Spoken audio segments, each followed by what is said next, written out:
Om Swastiastu. Sebelumnya kami mengucapkan terima kasih kepada Ibu Resti selaku dosen pengampu yang telah memberikan waktu dan kesempatan kepada kelompok kami. Di sini kami dari kelompok 6 akan mempresentasikan hasil analisis strategis dan pengambilan keputusan pada perusahaan multinasional. Namun sebelum lanjut, izinkan kami untuk memperkenalkan anggota dari kelompok kami, dimulai dari saya sendiri. Perkenalkan, nama saya Dira Hari dengan NIM akhir 1074 dan rekan saya. Perkenalkan, nama saya Niptumita Dewi dengan NIM akhir 1094. Perkenalkan, nama saya Marsha Keputumayadi dengan NIM akhir 1099. Perkenalkan, nama saya Irena Saragi dengan NIM akhir 1113. Baik, langsung saja ke pemateri pertama. Untuk Iren, dipersilakan.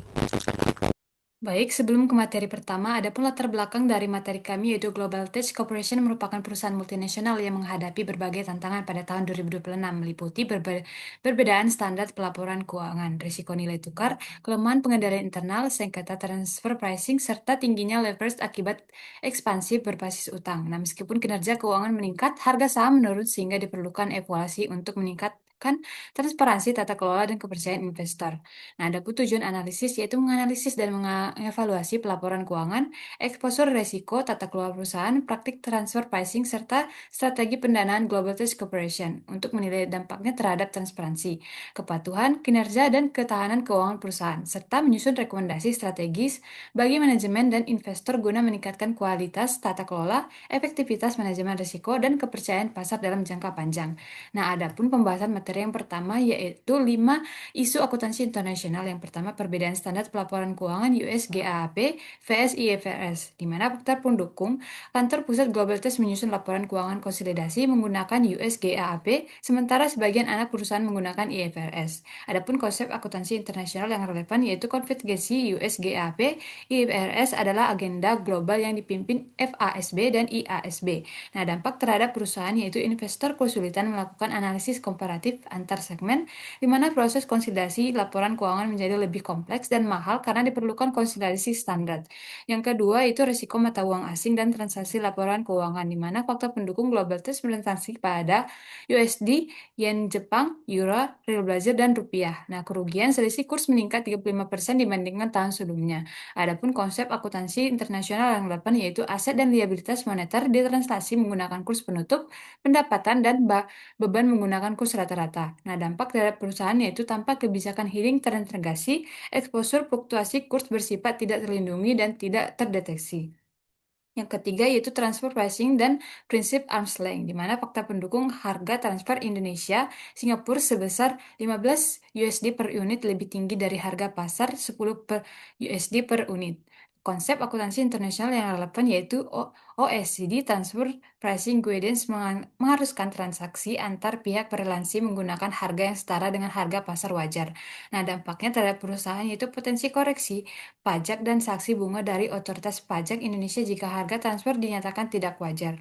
Yang keempat yaitu kelemahan pengendalian internal dan tata kelola perusahaan, di mana fakta pendukung yaitu auditor eksternal menemukan kelemahan pengendalian internal pada beberapa unit bisnis Global Tech.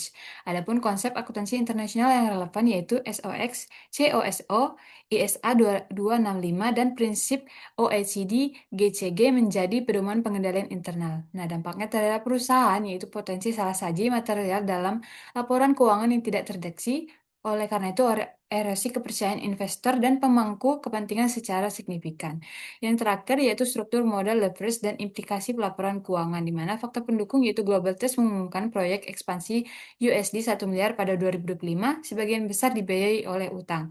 Nah, konsep akuntansi internasional yang relevan yaitu IAS mensyaratkan pengungkapan kebijakan manajemen modal dan tujuan pengelolaan risiko keuangan. Nah, dampaknya terhadap perusahaan yaitu leverage yang tinggi meningkatkan risiko keuangan, menekan harga saham, dan mengurangi fleksibilitas pendanaan. Sekian materi dari saya serahkan ke rekan saya. Baik, di sini saya akan menjelaskan mengenai identifikasi isu dari permasalahan pada kasus Global Tax Corporation yang diklasifikasikan ke dalam 4 kategori. Pertama yaitu comparability, yakni isu perbedaan antara pelaporan USGAAP dan IFRS ini termasuk kategori comparability karena perbedaan pengakuan, pengukuran, dan pengungkapan membuat laporan keuangan antar segmen sulit dibandingkan sehingga mengurangi kualitas informasi bagi investor. Lalu ada governance and enforcement, yakni isu kelemahan pengendalian internal itu termasuk kategori ini karena menunjukkan lemahnya sistem tata kelola perusahaan yang meningkatkan risiko salah saja laporan keuangan, manipulasi, dan rendahnya efektivitas pengawasan. Lalu yang ketiga adalah foreign exchange exposure, yakni isu risiko nilai tukar termasuk kategori ini karena global tax itu menghadapi risiko transaksi, translasi, dan ekonomi yang terlihat dari meningkatnya kerugian kurs sebesar 35% akibat belum optimalnya kebijakan hedging. Lalu yang keempat adalah transfer pricing dan international taxation, yakni isu ini pricing dan tingginya penggunaan utang termasuk kategori ini karena digunakan melanggar prinsip arm's length serta berpotensi menjadi strategi penghindar pajak melalui teen capitulation. Lalu ada analisis akar masalahnya, yakni dalam kelompok kami menilai bahwa akar masalah utamanya yaitu lemahnya governance karena kelemahan ini pengendalian internal menyebabkan praktik transfer pricing, pengelolaan risiko, nilai tukar yang kurang baik, serta meningkatkan utang tanpa transparansi kepada investor. Lalu mengapa faktor lain bukan akar masalah utamanya, yaitu risiko nilai tukar, transfer pricing, perbedaan standar akuntansi, dan tingginya leverage merupakan dampak dari lemahnya tata kelola apabila governance ini berjalan dengan baik dan masalah-masalah tersebut dapat dikelola dan diminimalkan.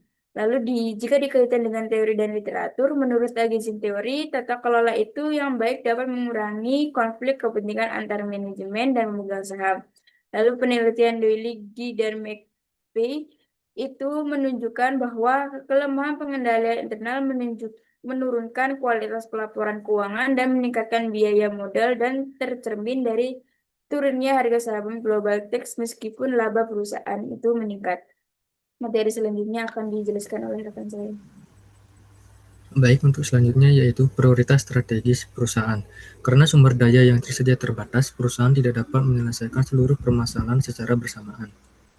Oleh karena itu, kami memilih dua prioritas perusahaan yang menurut kami akan berdampak besar, yaitu yang pertama memperkuat good corporate governance.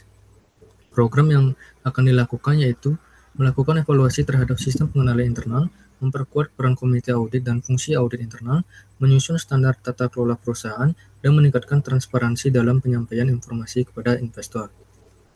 Prioritas ini dipilih karena dalam kasus dijelaskan bahwa auditor eksternal menemukan kelemahan pengendalian internal pada beberapa unit bisnis. Temuan tersebut kemudian dipublikasikan sehingga investor mulai mempertanyakan kualitas governance perusahaan. Bahkan, komite audit secara langsung meminta adanya perbaikan terhadap sistem tata kelola dan pengawasan perusahaan. Kondisi ini menunjukkan bahwa permasalahan governance telah berkembang menjadi isu yang mempengaruhi kepercayaan pasar terhadap perusahaan. Apabila perbaikan governance tidak segera dilakukan, perusahaan berisiko kehilangan kepercayaan investor dalam jangka panjang. Kondisi tersebut dapat menyebabkan harga saham terus mengalami tekanan, meningkatkan biaya pendanaan, serta memperbesar risiko hukum maupun operasional akibat lemahnya sistem pengawasan. Yang kedua yaitu memperbaiki kebijakan transfer pricing. Program yang akan dilakukan yaitu meninjau kembali seluruh kebijakan transfer pricing anak perusahaan, menyesuaikan harga transfer berdasarkan arm's length principle, menyusun dokumentasi transfer pricing yang lengkap sesuai ketentuan internasional, dan melakukan evaluasi berkala terhadap transaksi afiliasi untuk memastikan kepatuhan terhadap peraturan perpajakan. Perbaikan kebijakan transfer pricing diharapkan dapat mengurangi risiko sengketa pajak, meningkatkan kepatuhan terhadap peraturan perpajakan internasional, menjaga reputasi perusahaan, dan serta mengurangi kemungkinan timbulnya sanksi maupun beban pajak tambahan di masa mendatang. Apabila perusahaan tidak segera memperbaiki kebijakan transfer pricing, sengketa dengan otoritas pajak dapat terus berlanjut dan berpotensi menimbulkan koreksi pajak, denda, serta biaya hukum yang lebih besar. Nah, selanjutnya mengenai analisis keputusan investasi. Keputusan investasi yang kami pilih yaitu hold. Keputusan hold dipilih karena perusahaan masih menunjukkan prospek yang cukup baik dari sisi operasional. Hal ini terlihat dari peningkatan ROA dan laba bersih serta kemampuan perusahaan memenuhi seluruh kewajibannya tepat waktu. Namun, peningkatan rasio hutang yang cukup tinggi, kelemahan corporate governance, dan permasalahan transfer pricing masih menjadi faktor yang dapat meningkatkan risiko perusahaan. Apabila perusahaan mampu memperbaiki tata kelola dan menyelesaikan permasalahan transfer pricing, kepercayaan investor berfondasi meningkat kembali. Sebaliknya, Apabila permasalahan tersebut tidak segera diselesaikan, risiko perusahaan dapat semakin besar dan berdampak pada penurunan nilai perusahaan. Oleh karena itu, keputusan yang paling rasional bagi investor saat ini adalah mempertahankan kepemilikan saham sambil menunggu perkembangan perbaikan yang dilakukan oleh perusahaan. Adapun sebelum mengambil keputusan investasi yang lebih pasti, investor masih memerlukan beberapa informasi tambahan, yaitu yang pertama, rencana perusahaan dalam memperbaiki sistem corporate governance. Kedua, perkembangan penyelesaian sengketa transfer pricing. Yang ketiga, strategi perusahaan untuk menurunkan rasio utang. Dan yang terakhir, proyeksi arus kas dari proyek ekspansi global. Sekian dari saya, akan dilanjutkan oleh rekan saya. Baik, selanjutnya yaitu ada professional judgment, di mana berdasarkan hasil analisis, penurunan harga saham Global Tech tidak disebabkan oleh satu faktor, melainkan kombinasi beberapa faktor. Hal ini terlihat dari kondisi perusahaan yang tetap mencatat peningkatan ROA dari 12% menjadi 14%, dan laba bersih dari 500 juta US dollar menjadi 520 juta US dollar. Tetapi harga saham justru turun dari 100 US dollar menjadi 75 US dollar. Kondisi ini menunjukkan bahwa investor tidak hanya memperhatikan profitabilitas, tetapi juga tingkat risiko perusahaan. Faktor yang pertama adalah leverage ekspansi global senilai 1 miliar US dollar didanai sebagian besar dengan utang sehingga DER meningkat dari 1,5 menjadi 4,8. Tingginya leverage meningkatkan risiko keuangan dan mempengaruhi persepsi investor. Faktor kedua adalah governance, di mana auditor menemukan kelemahan pengendalian internal yang menurunkan kepercayaan terhadap kualitas tata kelola dan pelaporan keuangan. Selain itu, isu transfer pricing serta meningkatnya kerugian selisih kurs sebesar 35% akibat belum adanya kebijakan hedging turut memperbesar risiko perusahaan. Oleh karena itu, dapat disimpulkan bahwa penurunan harga saham dipengaruhi oleh kombinasi leverage, governance, transfer pricing, dan forex exchange exposure dengan leverage dan governance sebagai faktor yang paling dominan. Next. Selanjutnya itu ada executive recommendation, di mana berdasarkan analisis tersebut terdapat 3 masalah utama yang perlu segera ditangani. Yang pertama yaitu struktur pendanaan yang terlalu agresif karena perusahaan sangat bergantung pada utang sehingga meningkatkan risiko keuangan. Yang kedua yaitu kelemahan tata kelola perusahaan akibat pengendalian internal yang belum optimal. Yang ketiga yaitu risiko akuntansi internasional yang meliputi belum adanya kebijakan hedging serta permasalahan transfer pricing. Next. Untuk mengatasi permasalahan tersebut, terdapat 3 rekomendasi utama. Yang pertama yaitu memperkuat good corporate governance melalui perbaikan pengendalian internal, memperkuat komite audit, serta meningkatkan transparansi laporan keuangan. Yang kedua adalah menurunkan risiko keuangan dengan melakukan restrukturisasi utang, mengurangi ketergantungan pada utang, dan mengoptimalkan sumber pendanaan internal.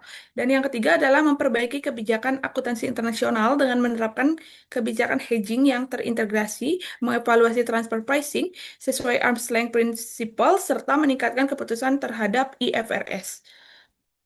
Next. Selanjutnya itu ada rencana aksi dan kesimpulan, di mana rencana aksi ini disusun selama 12 bulan, di mana pada 3 bulan pertama itu dilakukan audit internal dan evaluasi governance. 3 bulan berikutnya perusahaan mengimplementasikan sistem pengendalian internal yang baru dan menyusun kebijakan hedging. Pada bulan ke-7 hingga ke-9, yaitu dilakukan restrukturisasi utang serta evaluasi transfer pricing. Selanjutnya, pada 3 bulan terakhir, yaitu dilakukan evaluasi seluruh program dan penyampaian hasil kepada investor. Jadi, Global Tech masih memiliki fundamental perusahaan yang baik karena laba dan ROA meningkat. Namun, perusahaan menghadapi berbagai risiko seperti leverage yang tinggi, lemahnya governance, risiko nilai tukar, dan transfer pricing. Oleh karena itu, prioritas utama perusahaan adalah memperkuat tata kelola, memperbaiki struktur pendanaan, dan meningkatkan pengelolaan risiko internasional agar kepercayaan investor dapat kembali meningkat. Sekian yang dapat saya sampaikan, saya kembalikan kepada moderator. Baik, sekian presentasi dari kelompok kami. Kami memohon maaf apabila ada salah kata. Kami akhiri dengan Parama Santi. Om Santi Santi Santi Om.